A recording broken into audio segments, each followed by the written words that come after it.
Hello, it's Najib. In this video, I am going to explain how to use data tables for what-if analysis. What-if analyses are useful when we are not only interested to see the output of the result formula, but we are more interested to see the different combinations of results against when one or more variable changes simultaneously. Data tables provide us quite convenient way to observe these kind of situations because they provide the results in and with all possible combinations of input and outputs in a single worksheet, and because the results are in tabular form, so it is easy to examine the result at glance, and being on tabular form we can share and read more conveniently. Excel provides another two tools for the what if analysis. One is scenario based, another is goal seek.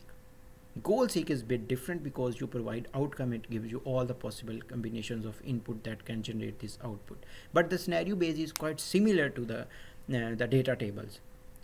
But using data tables you can generate as many possible outcomes as you want, which is limited in scenario based up to 32.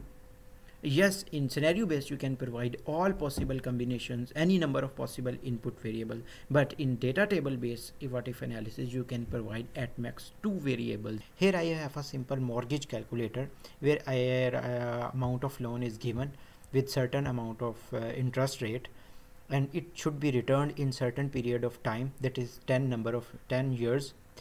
12 will be the per year payments, so in this way there will be 120 payments to return this amount of money. To calculate the monthly payments that the customer have to made to pay this amount of loan, I am using a simple formula, that is a PMT formula. PMT is a famous financial formula which is used to calculate the periodic payments with interest rate. So the first parameter is interest rate per month. The second parameter is the total number of payments that you will have to make to return this amount of money, and the third parameter is the total amount of money. This is also known as principal amount.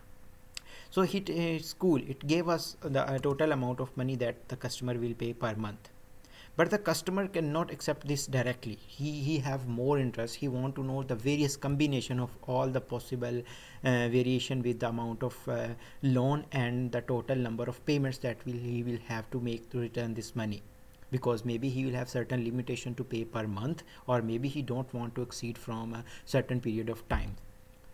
So to know all the possible combinations, we can change these variables to see the outcome in this formula, but this is very cumbersome. To do this in a more effective way, we will use the data tables.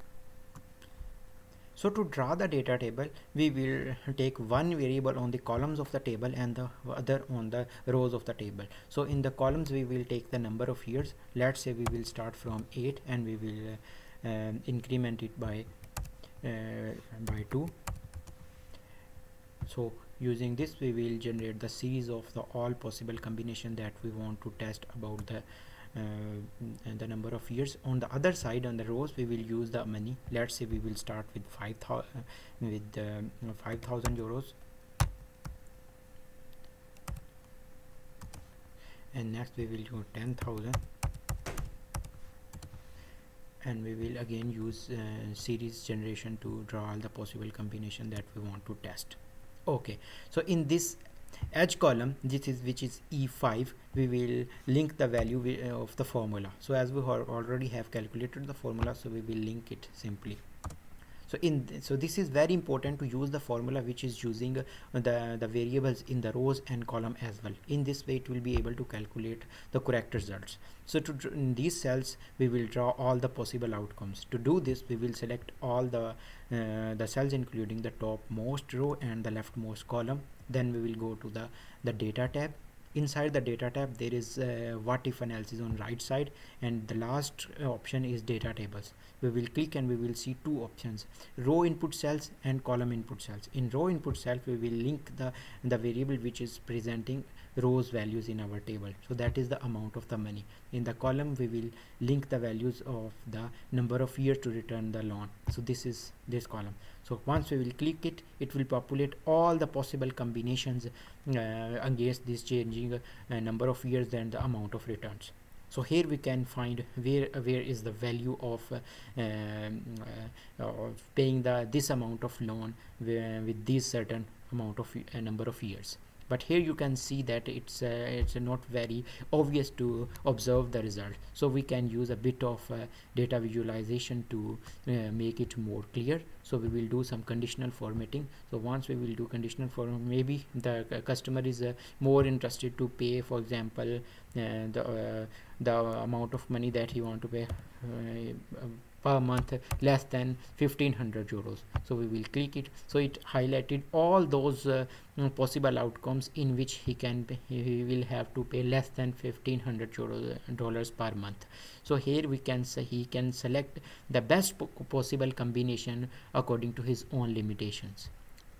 So this is how we can use data tables to try all kind of what if analysis. I hope you would like this video and will get some useful knowledge out of it.